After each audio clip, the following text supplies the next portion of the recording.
사랑합니다. 축복합니다. 인사 나누시겠습니다.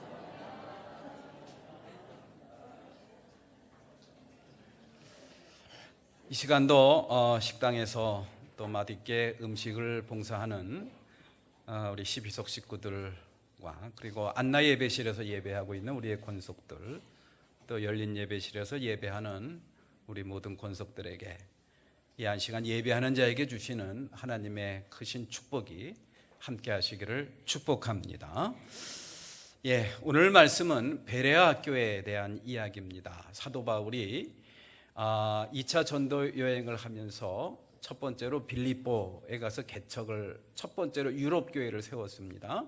그 다음에 들른 곳이 데살로니가 다음에 베레아, 그리고 베레아 다음에 아테네, 성경에는 아덴이라고 기록이 되어 있습니다. 그리고 나서 고린도 지역으로 가서 복음을 전했는데, 이렇게 5군데의 유럽 지역에 돌면서 복음을 전한 기록이 2차 전도 여행에 대한 그런 기록입니다.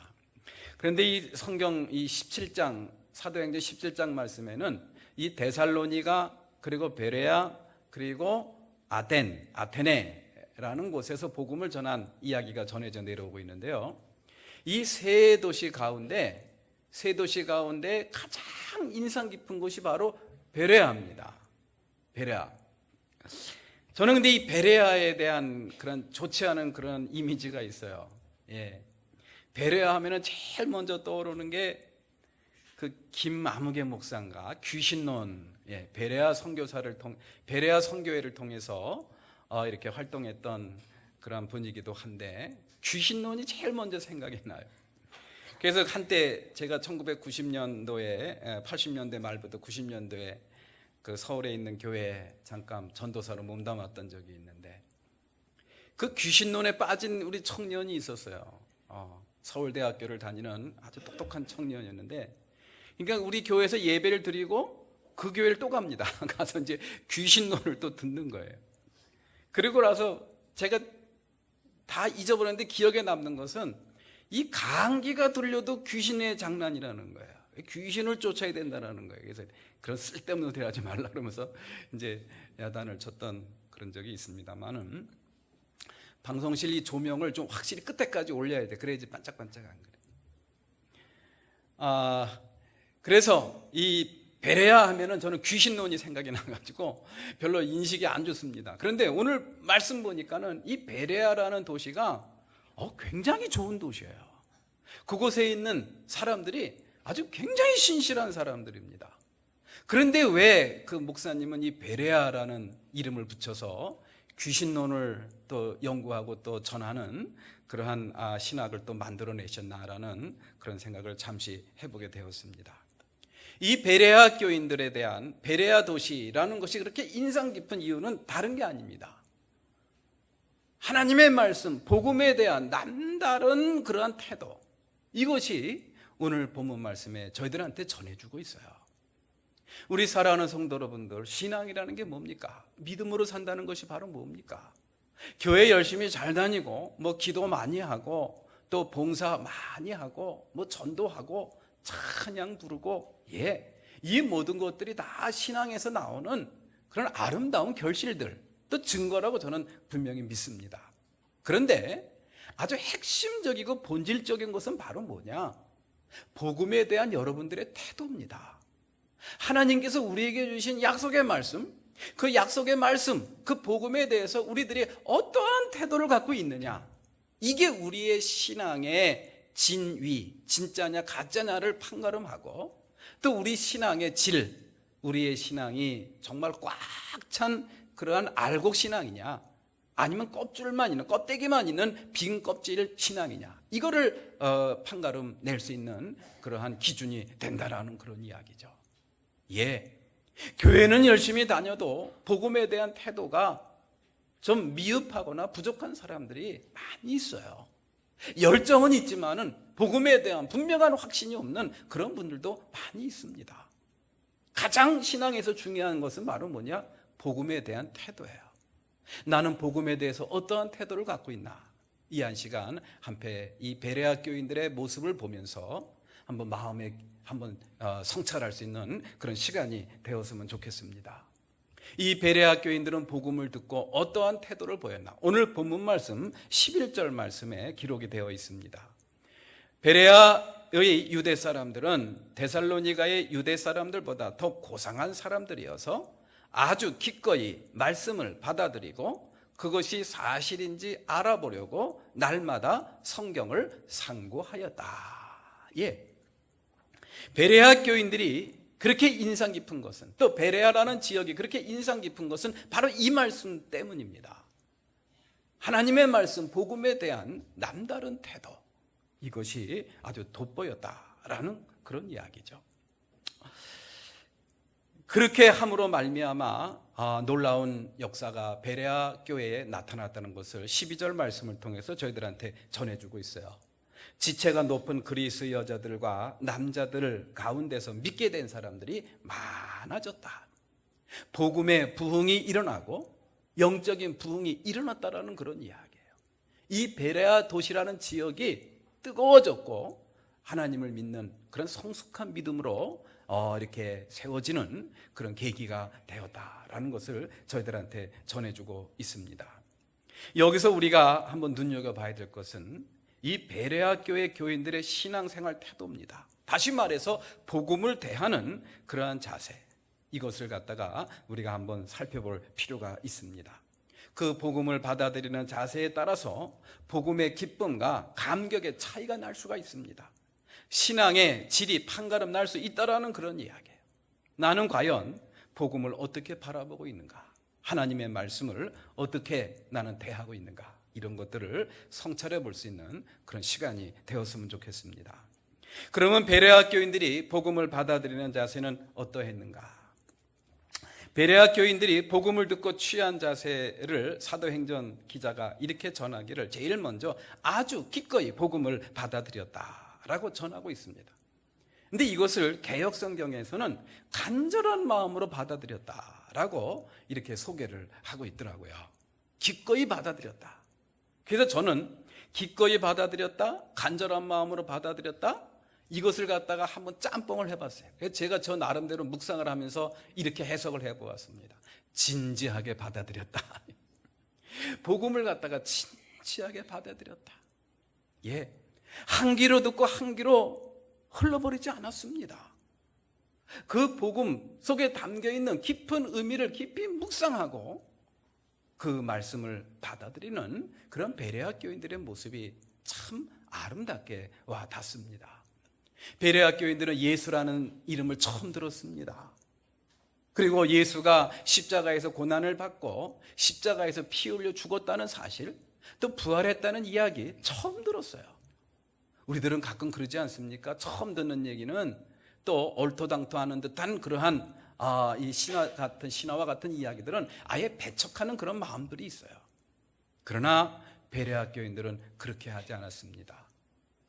복음을 전하는 사도 바울이나 실라, 그리고 그의 제자들의 그러한 모습 속에 담겨있는 아마도 깊은 영적인 그러한 영향력이 아마도 베레아 교인들한테 그대로 전달되지 않았나라는 그런 생각들을 한번 해보게 됩니다. 허투루 듣지 않고 한 귀로 듣고 한 귀로 흘러보내지 않고 그것을 가슴에 깊이 새기고 진지하게 받아들이는 그러한 이 베레아 교회 교인들의 모습을 우리는 볼 수가 있습니다. 그 다음에 또 보면은 그들은 그 말씀이 사실인지 아닌지를 확인하기 위해서 날마다 무엇을 상고했다 그랬어요? 성경을 상고했다. 일주일에 한 번 하는 게 아니에요. 3일에 한 번 하는 게 아닙니다. 예배 시간에만 하는 게 아니에요. 매일같이 성경 말씀, 하나님께서 우리에게 주신 그 말씀을 상고했다라는 이 말씀. 저는 이 말씀을 보면서 그렇게 한번 규정을 해보았습니다. 이 베레아 교인들이 하나님의 말씀, 복음을 대하는 태도는 진지함과 그리고 간절함이 있었구나라는 생각을 한번 해보게 되었어요. 복음에 대해서 진지하고 간절했다라는 그런 이야기. 도대체 이 말씀이 나에게 주는 의미가 뭔가? 도대체 이 말씀 속에 어떠한 생명력이 있길래 저렇게 목숨을 걸고서 복음을 전하는가? 이것을 갖다가 진지하게 받아들이고 그것을 깨닫기 위한 간절한 마음으로 정성스럽게 복음을 대하는 그러한 베레아 교인들의 모습을 우리는 볼 수가 있죠. 오늘날 우리는 이 성경을 그 당시에는 성경 말씀을 듣고 싶어도 듣지 못하고 읽고 싶어도 읽을 수가 없는 아주 귀한 곳이었습니다. 그러나 오늘날 우리는 성경을 손쉽게 접할 수가 있고 또 누구나 다 접할 수 있기 때문에 우리는 성경의 소중함을 많이 잊어버리고 사는 것이 아닌가라는 생각을 하게 되더라고요. 그래서 요즘에 이 성도들 가운데 이러한 별칭을 붙여준다고 합니다. 후뻥신자라고. 무슨 신자요? 후뻥신자. 그게 뭐냐 하면요, 이제 예배 끝나고 가서 이 성경책을 갖다가 딱 정성껏 들고서 선반 위에다가 올려놓은대요.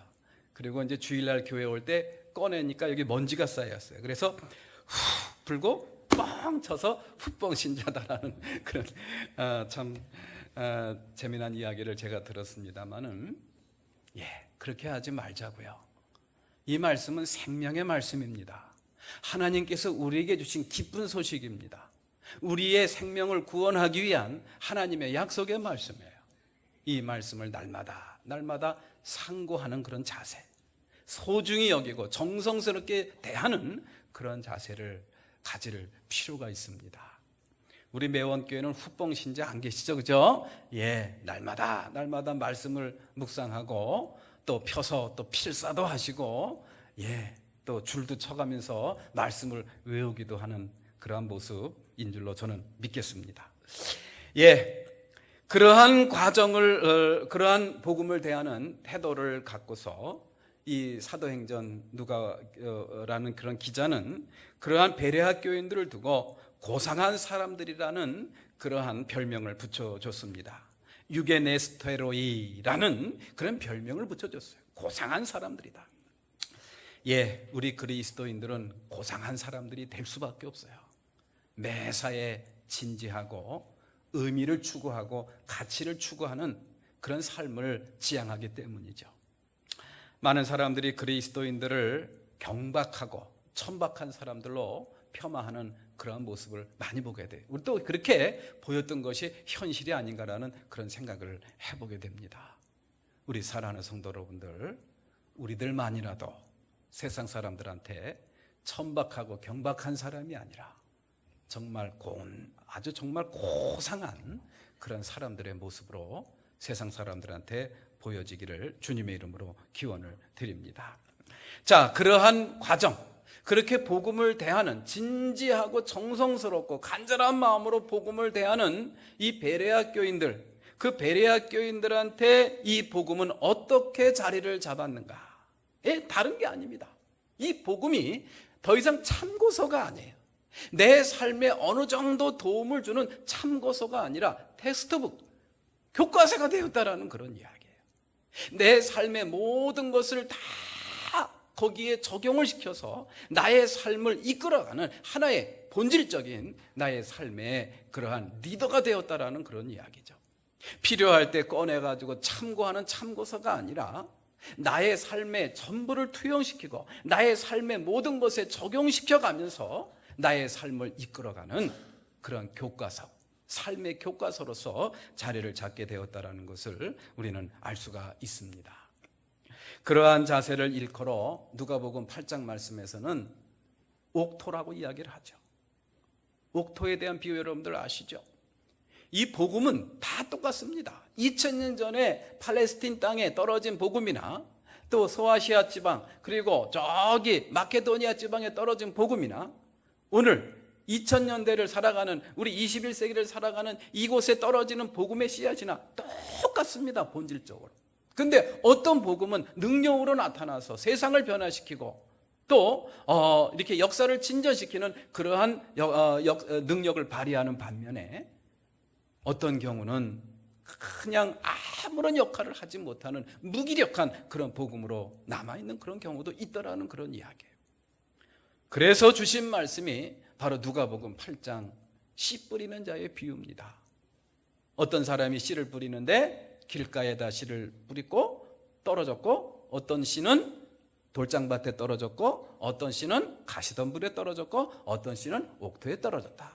그런데 길가에 떨어진 씨앗은 새가 와서 집어먹어서 아무 소용이 없어요. 돌장밭에 떨어진 씨앗은 싹은 났지만 뜨거운 태양볕을 받으면서 말라 죽었습니다. 그리고 가시덤불에 떨어진 씨앗은 싹은 났으나 싹은 튀었으나 햇빛을 보지 못해서 꽃도 피우지 못하고 결실도 하지 못하고 그대로 시들어버리고 말았습니다.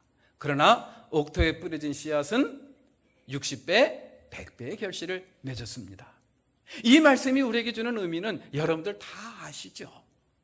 중요한 것은 내 마음밭이라는 그런 이야기예요. 말씀을 대하는 태도가 그 복음이 내 삶 속에서 능력으로 나타나고 하나님의 역사로 나타나고 나를 변화시키고 세상을 변화시키는 놀라운 능력으로 나타나는가 여부는 어디에 달려있다?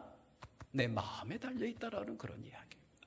이 베레아 교인들은 마음 바탕이 옥토와 같았던 것 같아요. 그 말씀을 진지하게 받아들이고 그 말씀을 정성스럽게 받아들여서 마음에 옥토를 만들었던 이 베레아 교인들의 그런 복음을 대하는 태도를 우리가 깊이 성찰하고 우리의 마음밭을 성찰할 수 있는 기회가 되었으면 좋겠습니다. 그러면 그렇게 복음을 진지하고 간절한 마음으로 대하는 그런 베레아 교인들이 삶 속에서 그 복음이 어떻게 적용이 되었는가? 다른 게 아닙니다. 복음은 진리입니다. 그 진리를 결론을 삼고 살아가는 그런 사람들의 모습이 되었다는 것을 우리는 쉽게 예상을 해볼 수가 있습니다. 오늘날 복음을 듣고 믿음으로 살아가는 사람들이 왜 삶의 변화가 없을까? 바로 복음을 듣기만 한다든지 상황과 처지에 따라서 그 믿음이 왔다 갔다 변질해버리는 그러한 경우 때문에 아무런 복음이 역사를 나타내지 못하는 것이 아닌가 이렇게 생각을 해볼 수가 있습니다. 하나님의 말씀은 변치 않는 온전한 진리의 말씀입니다. 우리를 향한 그 언약의 말씀을 꼭 붙잡고 그것을 결론을 삼고 살아가는 사람들이 바로 믿음으로 살아가는 사람들이죠. 그런데 우리는 믿음으로 산다고 하면서 우리의 실제적인 삶의 모습은 어떠느냐? 수시로 변하는 나의 생각과 나의 느낌을 붙잡고 살아가는 사람들이 너무 많다라는 그런 이야기. 그러니 삶에 믿음의 진전이 생기지가 않고 교회는 다니고 신앙생활을 한다고 하지만 복음의 능력은 여전히 내 마음속에 썩지 않은 하나의 씨앗으로 그냥 사장되고 있더라는 그런 이야기죠. 복음을 믿는다는 것은 진리를 결론 삼고 살아가는 것입니다. 복음을 믿는다는 것은 또 그리스도인으로 믿음으로 살아간다는 것은 다른 게 아닙니다. 진리를 결론으로 삼고 살아가는 거예요. 그것에 대하여 요한복음 기자가 전하는 복음의 본질적인 힘과 능력에 대해서 이렇게 저희들한테 가르치고 있습니다. 요한복음 8장 32절 말씀이죠. 여러분들 다 아시는 말씀인데 다 같이 한번 읽어볼까요? 시작. 그리고 너희는 진리를 알게 될 것이며 진리가 너희를 자유롭게 할 것이다. 아멘. 진리를 알게 될 것이며 진리가 너희를 자유롭게 할 것이다. 우리 사랑하는 성도 여러분들, 진리가 뭡니까? 진리가 바로 복음이죠.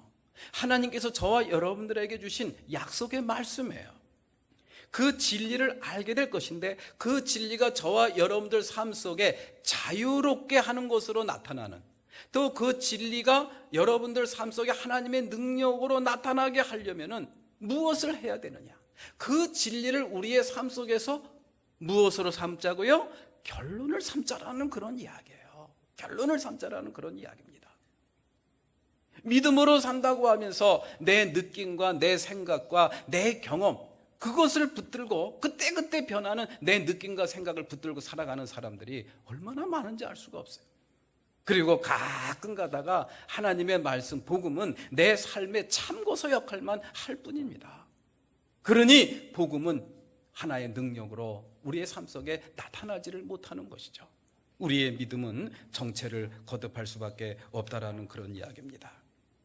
하나님의 말씀, 그 진리의 말씀을 결론 삼고 그 말씀 가운데서 저와 여러분들의 삶이 나타나기를 주님의 이름으로 축복합니다. 수시로 변하는 온전치 못한 나의 생각과 느낌은 진리가 아닙니다. 그거를 붙잡고 살면서 믿음으로 산다는 것은 자신을 속이는 일입니다. 나를 향한 하나님의 그 약속을 결론 삼고 사는 사람, 그제서야 그 진리가 우리를 자유롭게 한다라는 것을 우리가 마음 깊이 새겼으면 좋겠습니다. 믿음으로 산다는 거, 그것은 진리를 결론 삼고 사는 사람들. 나는 과연 내가 결론을 삼고 살아가는 그것이 과연 무엇인가? 과연 복음이라는 진리인가? 아니면 내 느낌과 내 경험과 내 지식인가? 이것을 갖다가 깊이 생각을 하고 하나님께서 나에게 주신, 저와 여러분들에게 주신 그 진리의 말씀을 결론을 삼고 살아갈 수 있는 저와 여러분들이 되시기를 간절한 마음으로 기원을 드립니다. 복음을 전하는 사도 바울의 현실을 이 고린도전서 4장 12절 13절 말씀을 통해서 저희들한테 전해주고 있습니다. 고린도전서 4장 13절 말씀 한번 읽어볼까요? 다 같이 시작. 우리는 이 세상의 쓰레기처럼 되었고 이제까지 만물의 찌꺼기처럼 되었습니다. 아멘. 예, 사도 바울의 모습입니다. 사도 바울만큼 기도 많이 한 사람 있을까요? 사도 바울처럼 뜨거운 열정과 복음의 사명을 갖고 살아간 사람 있을까요? 정말 진심으로 주님을 섬기고 하나님을 섬겼던 사람 있을까요? 그러나 사도 바울을, 세상 사람들의 눈에 비친 사도 바울의 삶은 이랬어요. 이 세상의 쓰레기처럼 됐고 만물의 찌꺼기와 같은 인생이 되었다라는 그런 이야기예요. 그럼에도 불구하고 이 사도 바울은 한 번도 원망하거나 좌절하거나 삶을 포기한 적이 없습니다. 오히려 그 마음속에 주체할 수 없는 기쁨과 감격, 그것을 갖다가 누리고 살았던 사람이 바로 사도 바울이었구나라는 것을 우리는 말씀을 통해서 깨달을 수가 있어요. 그것이 바로 빌립보서 4장 4절에 나와 있는 말씀입니다. 다 같이 한번 읽어보시죠. 시작. 주님 안에서 항상 기뻐하십시오. 다시 말합니다. 기뻐하십시오. 아멘. 주님 안에서 항상 기뻐하십시오. 다시 말합니다. 똑바로 들으십시오. 기뻐하십시오. 바로 이 말씀이에요. 사도 바울 자신은 하나도 기쁘지 않고 하나도 행복하지 않은데 다른 사람들한테 행복하고 기뻐하라고 그렇게 이야기할 수는 없는 거예요. 그런 이야기는 전혀 영향력을 미치지 못합니다. 사도 바울의 삶은 세상 사람들 보기에는 이 세상의 쓰레기와 같고 만물의 찌꺼기와 같았을지라도 사도 바울의 마음은 이 세상에서 얻을 수 없는 놀라운 기쁨과 감격으로 충만하게 채워 있었다는 사실을 오늘 말씀을 통해서, 이 말씀을 통해서 다시 한번 깨닫게 됩니다. 그 비결이 뭘까요? 그 비결이 뭘까요? 다른 게 아닙니다. 하나님의 말씀, 진리를 무엇으로 삼고 사는 사람? 결론. 진리를, 하나님께서 나에게 주신 약속의 말씀, 그 진리를 내 삶에 무엇으로 삼았다고요? 결론으로 삼는 거예요. 내 느낌과 내 생각과 내 경험, 그거 갖고 여러분들 결론 내리지 마세요. 그거는 왔다 갔다 매일 변합니다. 그거 변합니다. 변하는 것 갖고 결론 삼으면은 내 삶이 진전이 없어요. 믿음의 역사가 나타날 수가 없습니다. 하나님의 말씀만이 진리고 그 진리를 결론 삼고 사는 사람에게 나타나는 그 역사가 기쁨이에요. 감사합니다. 놀라운 감격입니다. 영국의 유명한 그러한 선교사 리빙스턴이라는 사람을 여러분들 다 기억을 하실 겁니다. 대단하신 분이죠. 이분의 이야기를 들으면 들을수록, 읽으면 읽을수록 어떻게 이럴 수가 있을까? 의학 공부도 하고 음악 공부도 하고 신학과 철학 공부도 한 아주 수재입니다. 이분이 그 아프리카 대륙에 가가지고 흑인들과 함께 16년 동안 선교를, 복음을 전했습니다. 그리고 나서 이제 잠시 고국으로 귀국해서 글라스고 대학에 가서 학생들 앞에서 이제 강연을 하게 되었어요. 신앙 강연을 하게 된 것이겠죠. 자, 그때 이 강연을 듣고 사람들이 질문을 했습니다. 그 학생이 어떤 질문을 했냐? 선생님 강연 잘 들었습니다. 선생님은 어떻게 그 고독한 환경 속에서 어떻게 16년 동안을 그렇게 버텨낼 수가 있었습니까? 그 비결이 뭡니까? 예? 정말 그 내일 일을 알 수가 없잖아요. 이 사람들 거기에는 식인종들도 있습니다. 사람을 잡아먹는 그런 사람들도 있어요. 그리고 또 많은 그런 위험 요소가 잠재되어 있는 그러한 곳에서 어떻게 16년 동안 참고 견딜 수가 있느냐는 그런 이야기예요. 그때 리빙스턴이 이렇게 대답을 했습니다. 하나님께서 나에게 주신 두 마디 약속 때문이었습니다. 첫 번째로 요한복음 14장 18절 말씀입니다. 나는 너희를 고아처럼 버려두지 아니하고 너희에게 다시 오겠다. 마태복음 28장 20절 말씀입니다. 보아라, 내가 세상 끝날까지 항상 너희와 함께 있을 것이다. 아멘. 눈에 보이지 않고 손에 잡히지 않지만은 분명히 이 자리에는 누가 계신 거예요? 주님이 함께 계신 거예요. 내 느낌이나 내 생각과 내 경험으로는 맞지가 않아요. 맞지가 않아요. 어떤 때는 계신 것 같고 어떤 때는 안 계신 것 같아요. 그런데 이 리빙스턴이 결론 삼은 건 뭐예요? 내 느낌이에요? 내 생각이에요? 아니면 하나님의 말씀입니까? 말씀이에요. 말씀을 결론 삼은 거예요. 그러니 견딜 수가 있었고 버틸 수가 있었다라는 그런 이야기죠. 이러한 사도 바울의 고백과 이러한 리빙스턴의 고백이 우리 사랑하는 성도 여러분들의 고백이 되기를 주님의 이름으로 축복합니다. 내 생각과 느낌, 경험 이거 별 볼 일 없어요. 예, 매우 소중한 거긴 합니다만은 그것보다 더 소중해야 될 소중한 것이 있습니다. 우리가 인생의 궁극적으로 결론을 삼고 살아야 될 그것이 있어요. 그것은 내 경험과 내 지식이 아닙니다. 내 느낌이 아닙니다. 하나님의 말씀이에요. 진리의 말씀입니다. 진리의 말씀을 결론 삼고 사는 사람들이 이 세상을 믿음으로 살아가는 사람들이고, 그렇게 살아가는 사람들 삶 속에는 그 놀라운 복음의 능력이 하나의 증거로 나타나게 될 줄로 믿습니다. 말씀을 이제 정리합니다. 베레아 교회 교인들처럼 우리 사랑하는 매원교회 성도 여러분들도 주님의 복음을 진지하고 간절한 마음으로 대할 수 있기를 주님의 이름으로 기원합니다. 그래서 그 복음이 더 이상 내 인생에 필요할 때 꺼내 쓰는 참고서가 되지 않고 나의 텍스트북, 교과서가 되기를 기원합니다. 교과서가 돼야 돼요. 그리고 자기 생각이나 계획을 결론 삼지 말고, 환경을 결론 삼지 말고 진리를 결론 삼아야 됩니다. 그때부터 예수님과 동행하며 능력 있는 삶이 저와 여러분들 삶 속에 나타나게 될 줄로 믿습니다.